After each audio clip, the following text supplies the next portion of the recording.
Diwali. Namaste. Namaste. Thank you so much for having me. I am so excited and I'm so grateful that you brought treats for us, so thoughtful of you. What's Diwali without treats? What a Diwali without treats, right? But before we get into munching, because I can really munch when I want to, let's get into Diwali and what it's all about, why it's so significant and important. Sure. So Diwali is derived from a Sanskrit word of Deepavali, which actually means row of lights or row of lamps. Diwali is celebrated across the world, obviously at different times, and it ranges from around maybe late October to around mid-November each year. Yeah. Generally, it's known to be like for the Hindu faith, but there's actually Jains, Sikhs and Buddhists that actually celebrate Diwali as well. And then, yeah, like I'm sure everyone knows that we eat tons of sweetmeats. We generally, Diwali is about lighting lamps, which are actually called diyas.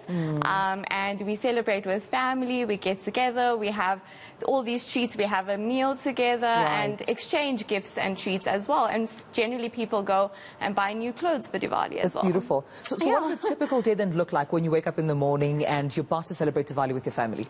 So generally we're supposed to wake up early. So yeah, you get up early in the morning, get dressed up in all your traditional clothing, and then most of the time go to the kitchen, help prepare everything, set up the tables, and then you either go and exchange with other families or you have family over and you celebrate together. So we'll just all sit at a table and basically share all the sweetmeats that each person or each family has made and like enjoy the time together. For a bit of context of Diwali, we actually do light the diyas and lamps and do the fireworks to welcome our Lord Rama, which is an incarnation of Lord Vishnu. So we are welcoming him home from a battle and from an exile, and basically Diwali symbolizes the triumph of good over evil and of light over darkness. That is so informative in a perspective of what really happens in terms of the activities during Diwali, right? But I also know that you do henna, which is part of the Diwali tradition. What's the significance of the henna?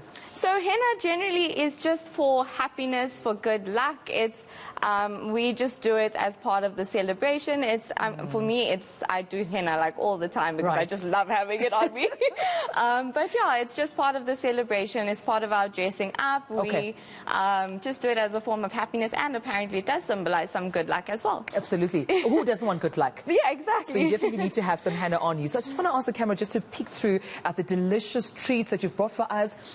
What are they? Because I'm looking at different delicacies there that I just want to munch on. So I am Gujarati, and these are some of the things that we generally make. There's some kakaria, which is like a sesame sweet cracker rather. Okay. And then we have something that has like some semolina in it. We have biscuits, and then we have coconut ice. We have all the Indian and Gujarati names for it, but it is coconut ice. And then some burfi, of course. Everyone loves burfi. And yeah, like there's some gulab jamun, and like those are mainly the traditional things that we make for the day. So you have this the entire day. All the kids will not hear about any dentist or hear about mommy saying you're eating healthy today. You have an opportunity to just munch in and go in with this. Of course, by the end of today and tomorrow, Diwali is actually a 5-day celebration. So we generally clean our homes and we thoroughly like clean everything so that we can welcome the gods and the goddesses into our homes. And right after that, it's just eating. Oh man, I can't really wait to munch in. I want to talk about Diwali during a pandemic. I'm sure this is also a new thing for everyone celebrating Diwali. How do you anticipate that this year will go, and how did last year's well go?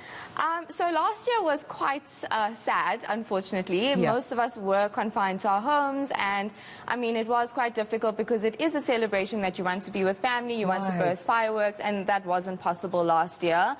Even this year, I think some people are still quite wary of COVID, and like they are still scared to be out in like masses of people and things. And of course, that does affect our celebrations. But I mean, even just last year, I just dressed up and sat at home, so it's okay.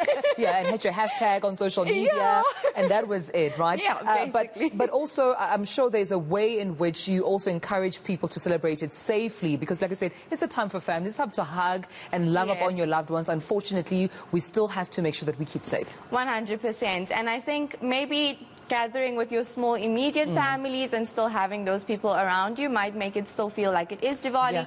Dressing up, making all these sweetmeats, even if it's just for you to sit at home and eat. I mean, I don't see anything wrong with that. Nothing wrong with that.